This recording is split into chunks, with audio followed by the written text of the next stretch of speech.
আমি একটু দাবি করছি যে ঘন্টাখানেক আপনারা কথা বলবেন না, যাই করেন দাঁড়িয়ে থাকেন, বসে থাকেন, চলে যদি মন বলে চলে যাবেন, কিন্তু কথা বলবেন না। এটা রাখা যাবে না?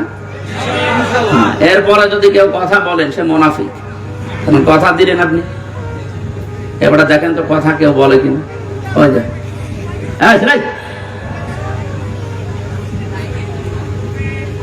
দেখা যদি নাও যায়, কালকে ইন্টারনেট থেকে নামিয়ে নেবে, তার কথা বলবেন না।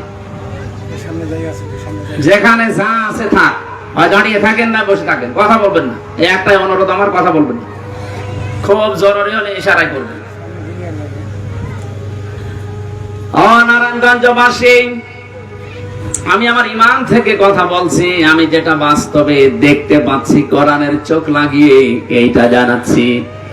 কাবা শরীফ তাওয়াফ করার সময় দেখছিলাম ষষ্ঠ চক্করে মানুষেরা এই একটা দোয়া আল্লাহকে শোনাচ্ছে। হাজরে আসওয়াদ থেকে রুকনে ইয়ামিনী এই জায়গাটা পার হওয়ার সময় দোয়াটা মানুষ পড়ে, আল্লাহুম্মা ইন্না আলাইয়া হুকুকান ফীমা বাইনি ওয়া বাইনিকা। ও আমার মালিক, আমি তোমার গোলাম, তোমার ঘর সামনে নিয়ে আমি ঘুরছিলাম, তাওয়াফ করছিলাম, প্রদক্ষিণ করছিলাম। একটা কথা কিন্তু আমি জানিয়েছি যে আমি তোমার মালিক, গোলাম, তুমি আমার মালিক। এই দুইজনের ভেতর অনেক দিন পাওনা আছে। আমি গোলাম হিসাবে যা যা তোমার কাছে পাবো সব তুমি দিয়ে দিয়েছো। তুমি নেই থেকে আমাকে হামজা বানিয়েছো। কোন নাম পরিচয় আমার দুনিয়ায় ছিল না। হাল আতা আলাল ইনসানি হিনুম মিনাদ দাহরি লাম ইয়াকুন শাইআম মাযকুরা।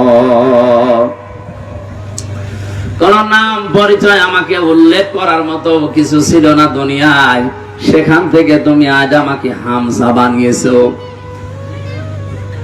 আমার কিছু ছিল না, সব আমার আজকে আছে।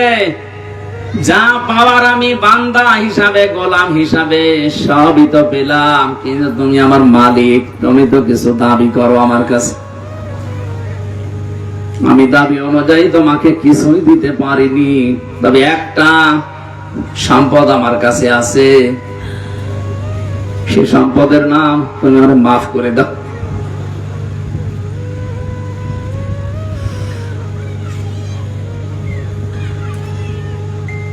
এই শব্দটা বলতে যত সহজ মনে হচ্ছে, এটা বাস্তবতা অত সহজ না। এটা যাদের জীবনে সেট হয়ে গেছে, ওদের জীবন পরিচ্ছন্ন করে দিয়েছে আল্লাহ। যে মানুষগুলো ভেবেছে যে আমি দাঁড়িয়ে থাকবো আল্লাহর সামনে, কি জীবন তৈরি করলাম আমি, সাজাতে পেরেছি তো হিসাব দেওয়ার মতো। এই মানুষটার জীবনের দিকে তাকান। শত শত মানুষের জীবন এরকম পড়েছি আমি। হযরত ওমর একজন, তার ভেতরে তার সন্তানটা ভর্তি করলেন মাদ্রাসায়। হযরত আলী ওই সময় দেশের প্রধান বিচারপতি, তার সন্তান হাসান হুসাইন দুইজনকে দিলেন মাদ্রাসায়। হযরতে হুসাইন বারবার তিনি কলম ফেলে দিচ্ছেন। আব্দুল্লাহকে ডাক দিয়ে বলেন আমার কলম তুলে দাও। তিনবার ফেলে দিলেন, তিনবারই বললেন তুলে দাও। তার রাগ হয়ে গেছে, ডাক দিয়ে বলছে হোসাইন কলম ফেলো নিচে, আমারে তুলতে বলো, আমি কি চাকর? আমি কি তোমার খাদেম নাকি? হযরত হোসাইন রাগ করে বললেন তুমি তো শুধু খাদেম না, খাদেমের বাচ্চা খাদেম। সেই সময় তিনি প্রেসিডেন্টের ছেলে। এক দৌড়ে বাড়িতে এসে বলে আব্বা আমি আর পড়বো না মাদ্রাসায়। কি হয়েছে? হোসাইন আমাকে মানুষের সামনে গালি দিয়েছে, তোমারেও দিয়েছে। বিচার যদি না করো মাদ্রাসায় পড়া আমার বাদ। ঠিক আছে, জমার দিন বিচার হবে হাজারো মানুষের সামনে। খুতবা দিচ্ছিলেন তিনি, হঠাৎ আলোচনা বন্ধ করে দিলেন। ডাক দিয়ে বললেন হোসাইন আসো? হ্যাঁ, এদিকে আসো। তুমি আমার এই ছেলেকে মানুষের সামনে খাদেমের বাচ্চা খাদেম বলে গালি দিয়েছে। হ্যাঁ দিয়েছি। কেন দিলে? ইমাম হোসাইন ডাক দিয়ে বলে খলিফা বুকে হাত দিয়ে বলেন তো আপনি কি আমার নানার খাদেম ছিলেন না?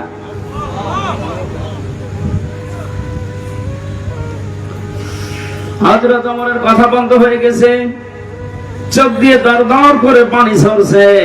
সামনে ডেকে বললেন, এদিকে আসো, যে কথা বললেন এটাকে লিখে দিতে পারবে? কাগজ কলম নিয়ে আসে, খেজুরের পাতা নিয়ে এসেছে, উনি লিখে দিলেন, এ ওমর আমার নানার খাদেম ছিল, আমি দেখেছি, ইতি হুসাইন ইবনে আলী, সই করে দিলাম, যা। কাগজটা হাতে নিয়ে জমা খেলেন, ডাক দিয়ে বলেন, নবীর সাহাবীরা, বিচার হয়ে গেছে, আর কিছু লাগবে না। ছোট মানুষ তো হোসাইন বোঝে না, আব্দুল্লাহ বোঝে না, বলে, বাবা বিচার তো শুরুই করলে না, হয়ে গেল কি করে? হযরত ওমর বলে, সন্তান, যে বিচার করেছি দুনিয়া না আখিরাতেও কাজে লাগবে। আমি যখন মারা যাব এই কাগজটা আমার কাফনের ভেতরে দিয়ে দিও। ময়দানে মাহশরে যখন আল্লাহ পাক তার বিচারের প্রথম স্টেপে আমাকে ডাকবে, জীবনের কিছু যদি আল্লাহর ভালো না লাগে, এই কাগজটা তুলে দেখাবো, মাবুদ আমার জীবনের কোনো কিছু যদি তোমার কাছে কবুল না হয়, পছন্দ না হয়, এই কাগজটার দিকে একটু তাকাও, তোমার নবীর নাতি লিখে দিয়েছে আমি নবীর খাদেম ছিলাম, এই ওসিলায় হলে তুমি আজকে আমারে মাফ করে দাও।